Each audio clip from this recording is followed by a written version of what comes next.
Welcome to the craziest Africa game you have ever seen. The worth of a culture What? is not measured. Where we try to avenge the African continent by pulling out the Uno reverse card and giving those European milk drinkers a taste of their own medicine. For this, we play the most realistic simulator on the market, Civilization 6, and conquer the world in a way God would have intended, by using renewable energy only. Let's go!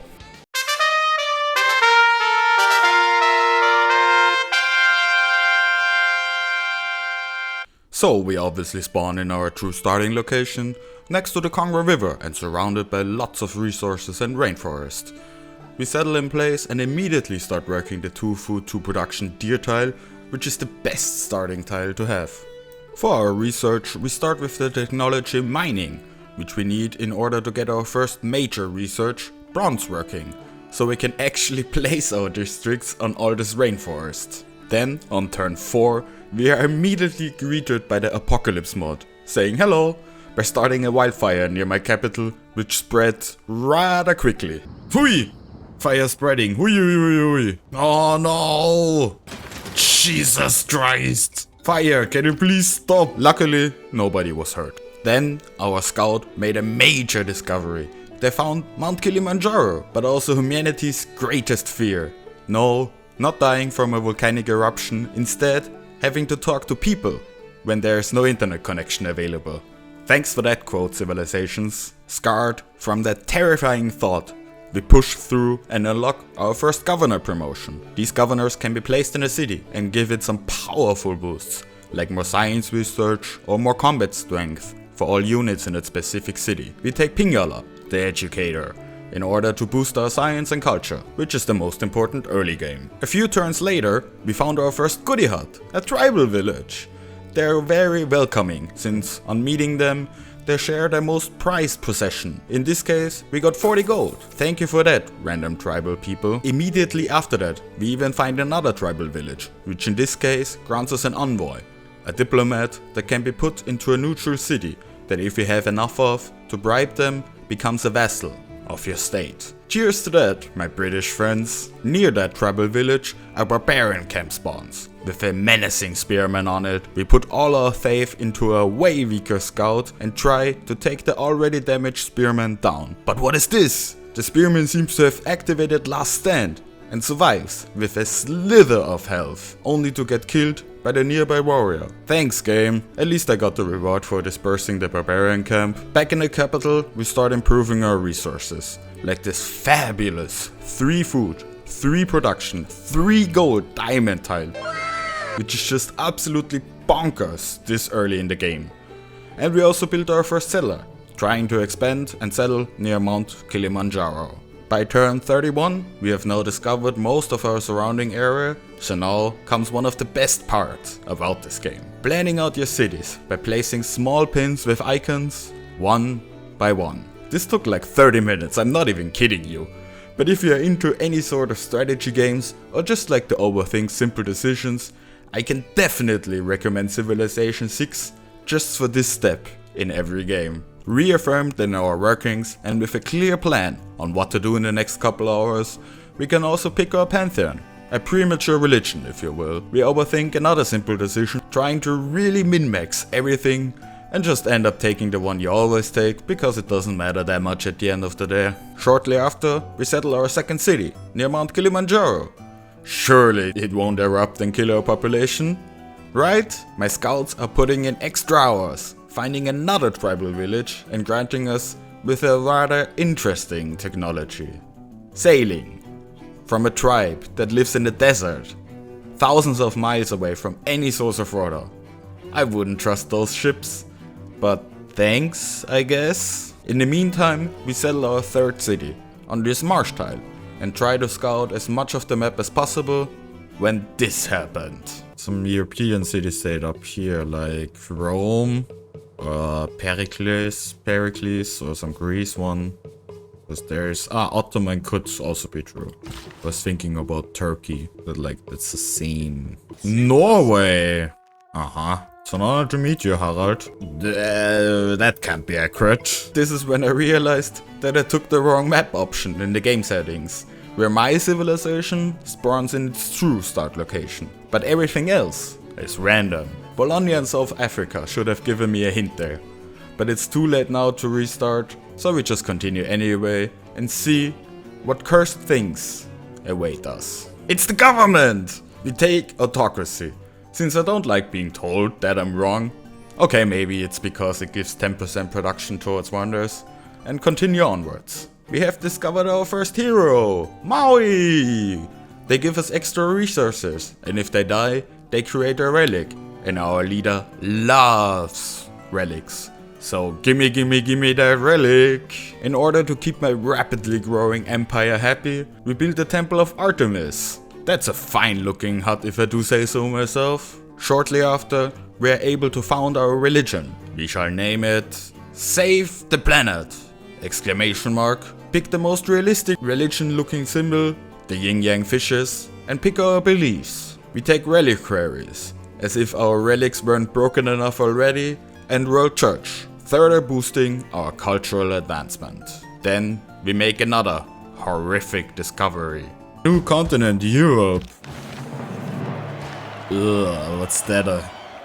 That's a weird place. I think that's only good for exploiting resources. I think there's nothing else to be had there. And are immediately reminded that we settled near a volcano. Damn, another big eruption. War blasts! What? Look at all those resources we can harvest in Europe. Would be a shame if someone settled there and exploited them for their own personal good. Our timeline advances to the medieval era, and we are immediately greeted by World Congress. A rather underwhelming mechanic that pretty much is only useful if you're going for a diplomatic victory, so we're just going to ignore it for now. With our new dedication bonus, Monumentality, we are now able to buy settlers with gold, or faith, which we are going to abuse the shit out of. Maui did their job and left us with this wonderful relic. Just look at all those yields! 2 food, 2 production, 4 gold, 2 culture, 9 faith and 18 tourism. I'm not selling that, dude. Our government has evolved into a monarchy. So now, if anyone is questioning our leadership, we can simply respond with, but it's God's plan. Nothing I can do about that. Then, Norway tries to pull a little sneaky by trying to convert our cities to their religion. But we just buy an apostle and swiftly take out Norway's missionaries. Since we are lacking in the science department, we persuaded Isaac Newton by convincing them that we have the greatest apple trees in the world. We expand our empire by adding some new vassal states, Mexico City and Valletta, and even met the desert queen, Amanitore. Oi Aminatur. Oh, and we also suzerain Geneva, which gives us 15% extra science if we are not at war with anyone. We enter the Renaissance era and take the same dedication as before, Monumentality, since we're not done settling yet. Speaking of settling, we found a new city, Quila, in today's Morocco, and get this message. The inspirational sight of Eye of the Sahara fills the citizens of our new city with joy. I mean, I wouldn't be filled with joy if I had to live there, rather with fear, since it looks like something aliens drew in a cornfield. But whatever floats your boat, citizens of Quila. Can you guess what other civilization is in our game?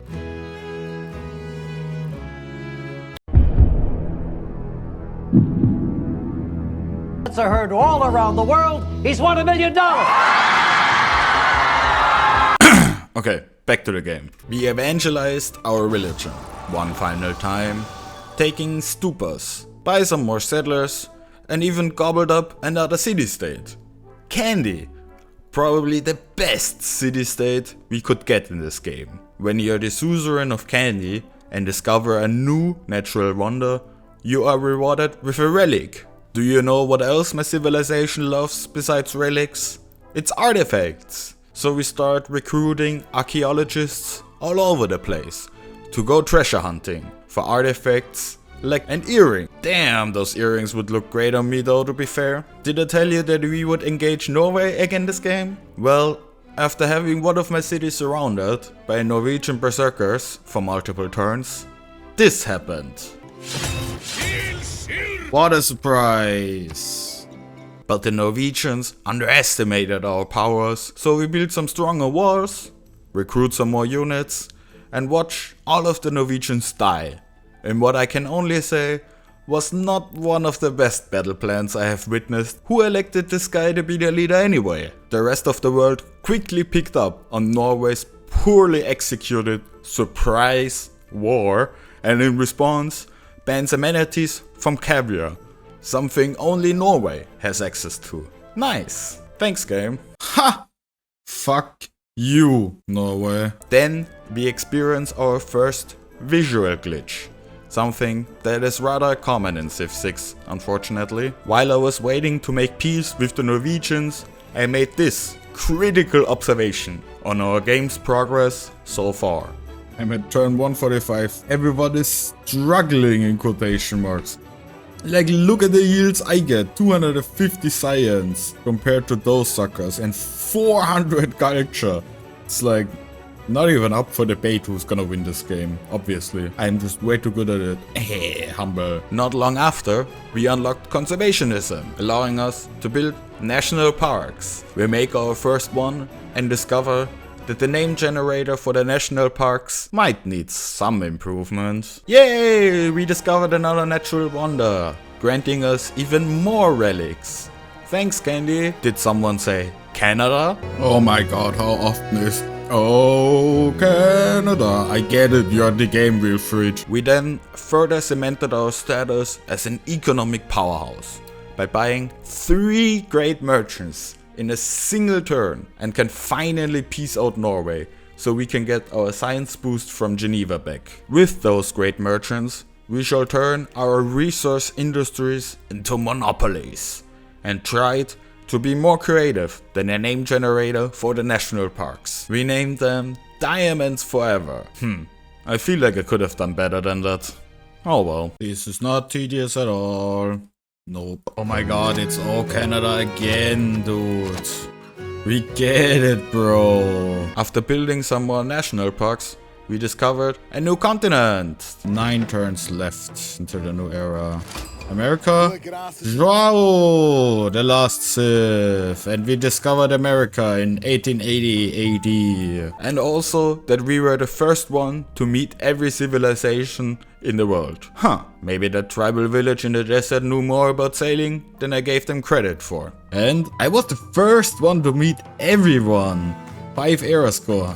Jesus, everyone's behind, dude. We then decide to put our enormous production capabilities towards a good use, flexing on other people in the world that we are winning at life. Therefore, I built the Statue of Liberty and also Cristo Redentor, because nothing asserts more dominance than having a statue of a literal god T-posing over your empire. After that, we unlock a new government, democracy, and unlock the most useful card in the game, New Deal, which grants us an abundant amount of housing and amenities, so we will never have to worry about those anymore. Also, we are treated with another great quote from Victoria.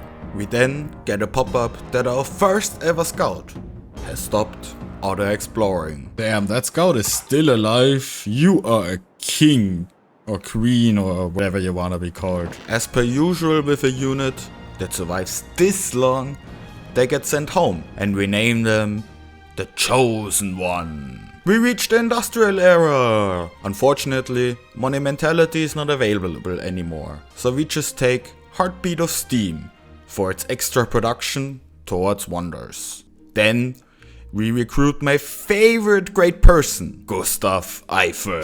And Eiffel, well, I can boost Cristo and Great Zimbabwe. That's nice, but there's only one thing to boost with Eiffel, and that's Eiffel Tower. We had more great merchants laying around, so I gave my naming creativity another shot. I'm sure no one has ever thought of this one before, but let's make it an limited corporation. Scared from our world dominance, some of Norway's cities decide to break free and want to join our civilization. But now I get those pesky European cities and I didn't even have to do anything for it. How annoying. We then continue by building some more national parks when the unexpected happens. 420 trader. The worth of a culture is not measured by No its fucking way. What? What? in how those It happened. accomplishments It last happened. and how I they didn't are even remembered. plan on winning and I already fucking won. Dude, The I beauty that couldn't you have even get the inspired our renewable people to energy, create dude.